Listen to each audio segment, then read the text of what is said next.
สวัสดีจ้าพ่อแม่พี่น้องจ้ามาพ่อกับยายกิจอีกแล้วเด้อจ้าเด้อพี่น้องจ้าช่องยายกิจกินโชว์ดูทูบเด้อจ้าเด้อมื้อนี้ยายกิจมีเทคนิคสิมาบอกเฮ็ดกุ้งแก้วเด้อจ้าพี่น้องจ้าแบบวิธีเร่งด่วนเนาะจ้าเด้อพี่น้องเฮ็ดน้ำใดกระแซบน้ำนั่นจ้าพี่น้องจ้ามาบอกวิธีเร่งด่วนเด้อจ้าเด้อพี่น้องจ้าเดี๋ยวเจ๊ไหนเบิ้งเด้อจ้าเด้อเฮ็ดให้เบิ้งแบบว่าคร่าวๆล่ะพี่น้องจ้าเฮาซื้อกุ้งมาแล้วแม่นบ่จ้าพี่น้องจ้าเฮากับมาแผ่แม่นบ่แผ่หลังมันเนี่ยพี่น้องจ้าเฮากับมาปอกมันบ่ค่ะปอกเปลือกออกแม่นบ่เดี๋ยวปอกให้เบิ่งเด้อค่ะเด้อจากโต2โตเพราะว่ายายกิจปอกไปแล้วแน่ๆหรอกค่ะพี่น้องจ้าไอ้ปอกเปลือกมันออกเด้อค่ะเด้อพี่น้องเป็นแบบนี้เด้อจ้าเด้อปอกให้เบิ่งเนาะค่ะเด้อพี่น้องจ้านี่ล่ะค่ะแผ่หลังเสร็จแล้วก็เอาเส้นข้างในมันออกนะพี่น้องจ้าเห็นบ่นี่เด้อค่ะเด้อพี่น้องจ้าถ้าปอกให้เบิ่งก่อนเด้อค่ะเราจะลวกให้เบิ่งนำเด้อค่ะเด้อว่ามันกรอบขนาดใดเด้อพี่น้องจ้าแบบวิธีเร่งด่วนเด้อค่ะเด้อพี่น้องจ้า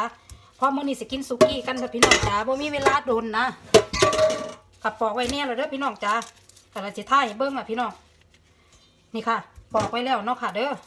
ผ้าหลังเรียบร้อยแล้วก็เอาใส่ข้างในมันออกนะพี่น้องจ๋าเส้นดำๆนะพี่น้องนี่แหละค่ะปอกแบบนี้ค่ะบ่ได้ปอกง่ายยากเด้อค่ะเด้อปอกง่ายๆนี่ค่ะแพงสิเป็นบ่นี่เสร็จแล้วก็เสร็จแล้วเรียบร้อยแล้วมันบ่พี่น้องจ๋านี่ประมาณโลนึงเด้อค่ะเด้อพี่น้องจ๋าโลนึงนี่เฮาก็เลยเอามาใส่กระแป้งมันเด้อพี่น้องเด้อให้เบิ่งจ้ะพี่น้องจ๋าแป้งมันพี่น้องจ๋าใส่หยุ่มมือนึงค่ะบ่ต้องบอกกันเป็นซ้อน2ซ้อนเด้อค่ะเด้อประมาณนี่ค่ะ2หยุ่มมือเด้อค่ะเด้อพี่น้องจ๋าแล้วก็ผสมกับเกลือแบบว่าเฮาเฮ็ดแบบสูตรเร่งด่วนเนาะพี่น้องเนาะเกลือก็ประมาณนิดนึงจ้ะพี่น้องจ๋าประมาณซ้อนโต๊ะพี่น้องจ๋านี่เด้อประมาณโลนึงค่ะพี่น้องจ๋าเฮาก็มาคลุกเคล้าให้มันเข้ากันพี่น้องจ๋าเด้อค่ะเด้อกุ้งเฮาน่ะก็เป็นเย็นๆอยู่เด้พี่น้องจ๋าเด้อค่ะเด้อนี่ล่ะค่ะเดี๋ยวคลุกเข้าคลุกก็ง่ายว่าผสม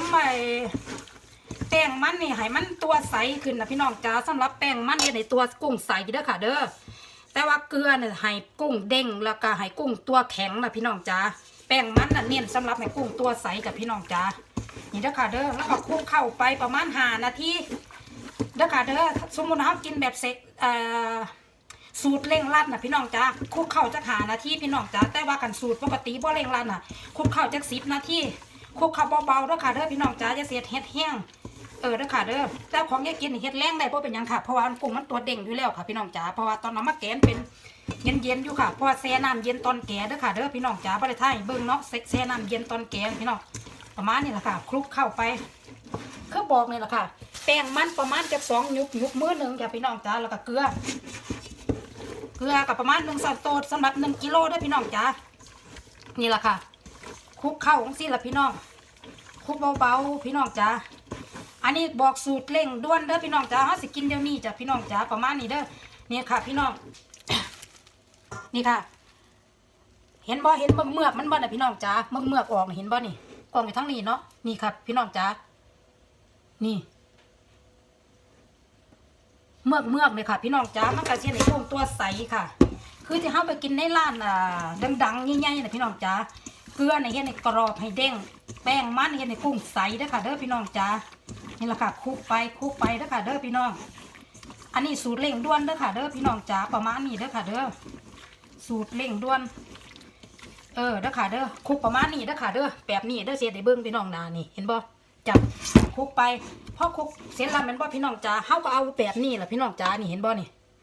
เอาไว้ในตู้เย็น5 นาที10 นาทีก็ได้แต่ว่าเสก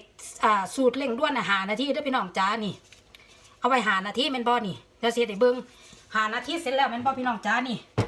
โลนึงเด้อพี่น้องจ๋านี่ออกมาก็จะเป็นแบบนี้ค่ะเห็นบ่5 นาทีเสร็จแล้วเด้นี่แต่เฮาก็จะมาล้างพี่น้องจ๋าเห็นบ่นี่เฮาสิมาล้างเด้อจ้าพี่น้องจ๋าล้างคือว่าล้างให้สะอาดเลยเด้อพี่น้องจ๋าเปิดน้ำเย็นล้างให้สะอาดเลยเด้อพี่น้องล้างไปเรื่อยๆอย่างที่เราพี่น้องจ๋าน้ำเย็นสุดเด้อพี่น้องจ๋านี่บัดน้ำบ้านข่อยเย็นเด้อค่ะเด้อพี่น้องจ๋านี่น้ำเย็นจากก๊อกเลยเด้อพี่น้องจ๋าเลอะแน่ก็บ่เป็นหยังเด้อค่ะเด้อพี่น้อง ไม่ว่าก็ต้องตัดต่อเด้อค่ะเด้อเพราะว่าเฮ็ดให้เบิ่งเห็นเลยค่ะพี่น้องจ๋าเพราะว่าตัดต่อยังสิเฮ็ดบ่เป็นเหลืองๆนั่นน่ะแต่ว่าเร่งด่วนค่ะพี่น้องจ๋าเด้อกะสิลวกให้เบิ่งนำเด้อพี่น้องจ๋าว่ามันเด้งขนาดใดเด้อล้างออกมาแล้วมันได้พุ่งโตใสขนาดใดนี่เอาไปแช่ไปหานาทีเด้อพี่น้องจ๋าในตู้เย็นเด้อที่ข่อยมักไว้เห็นเรียบร้อยเห็นบ่นี่มักแบบนี้เอาไปไว้ตู้เย็นหานาที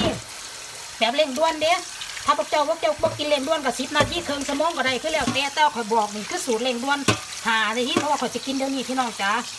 ล้างแล้วจนมันสะอาดเด้อพี่น้องจ๋าล้างจนมันเบิดเกลือเบิดแป้งมันน่ะพี่น้อง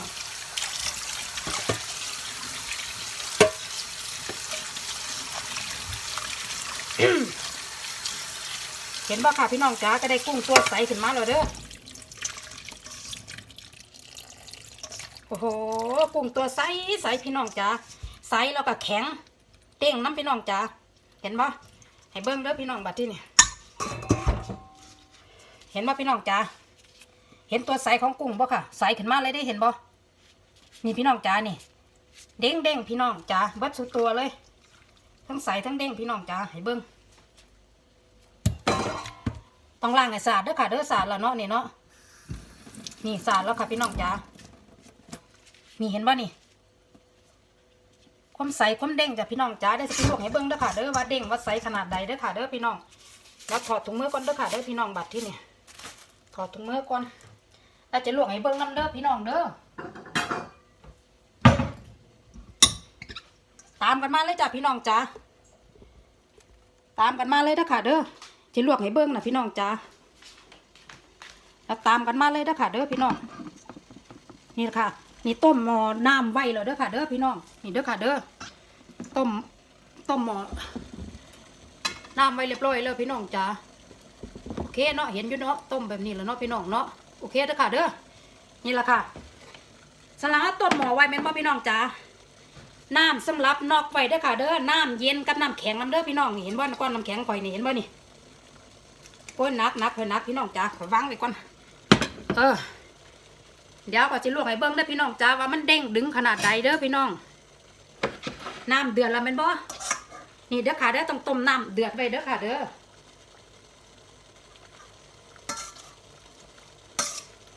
เอาเกลือใส่1 ช้อนซ่าก็ได้เด้อค่ะเด้อแต่ว่ายายกิดบ่เอาเกลือใส่พอยายกิดสิกินมื้อนี้จ้ะพี่น้องจ้าเด้อเดี๋ยวสิเบิ้งว่ามันเด้งดึงขนาดใดสำหรับ1 กิโลได้พี่น้องจ้าเดือดแล้วเด้อลวกไว้เบิดเลยพี่น้องพอยายกิดสิกินสุกี้มื้อนี้จ้ะพี่น้อง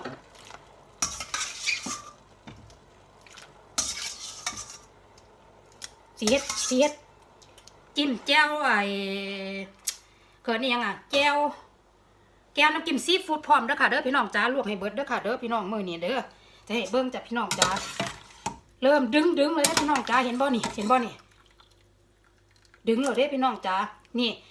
ผู้ลางคนมันก็ลวกซ้ำนี่ได้พี่น้องจ้านี่ลวกซ้ำนี่แม่นบ่นี่ดึงอ่ะแต่ยายกินมักสุกนะคะพี่น้องจ้าลวกสุกกว่านี้นะพี่น้องลวกจัก1 นาที 2 นาทีเด้อค่ะเด้อจัดเวลาไปนี่ค่ะพี่น้องจ้านี่1 นาทีจังซี่นะคะพี่น้องจ้าเด้อ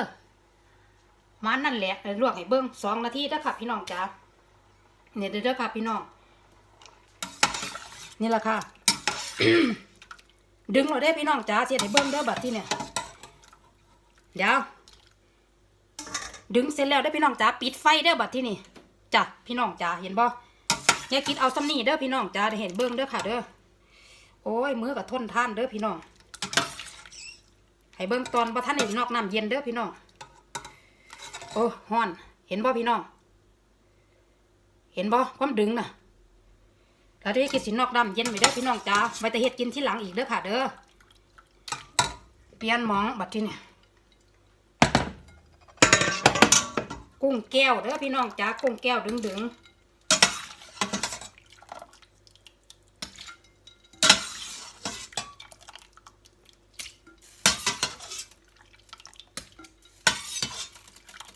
เฮ็ดแบบ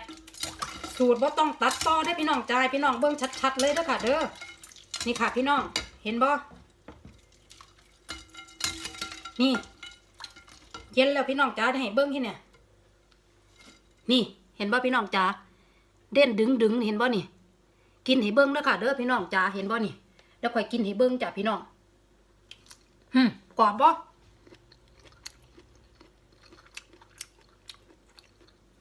ขอบอกว่าหวานหวานพี่น้องจ๋าขอการันตีว่าหวานเด้อเห็นยังกับแซ่บพี่น้องจ๋าตำใจบะฮุ่งกับแซ่บเอาไปกินกับสุกี้กับแซ่บหรือเอาไปกินกับน้ำจิ้มซีฟู้ดเลยกับแซ่บเด้อพี่น้องจ๋าเนี่ยดึงเลยพี่น้องจ๋าขอการันตีเด้อจ้าเห็นไอ้เบิ้งนี่เห็นบ่ดึงขนาดใดเห็นบ่พี่น้องจ๋าดึงบ่เด้อค่ะเด้อพี่น้องการันตีจ้ะพี่น้องจ๋านั่นดึงทุกโตเด้อพี่น้องจ๋าสลับคลิปนี้ก็ขอจบลงมาเพียงเท่านี้นะจ้ะเด้อพี่น้องจ๋าให้เบิ้งเด้อค่ะเด้อนี่เห็นบ่นี่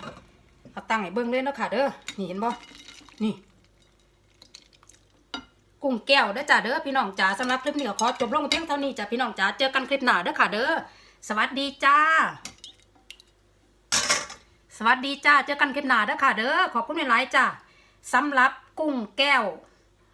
สูตรเร่งรัดเด้อค่ะเด้อพี่น้องจ๋า5 นาทีจ้ะพี่น้องจ๋าก็ได้กินเด้อค่ะเด้อสวัสดีค่ะ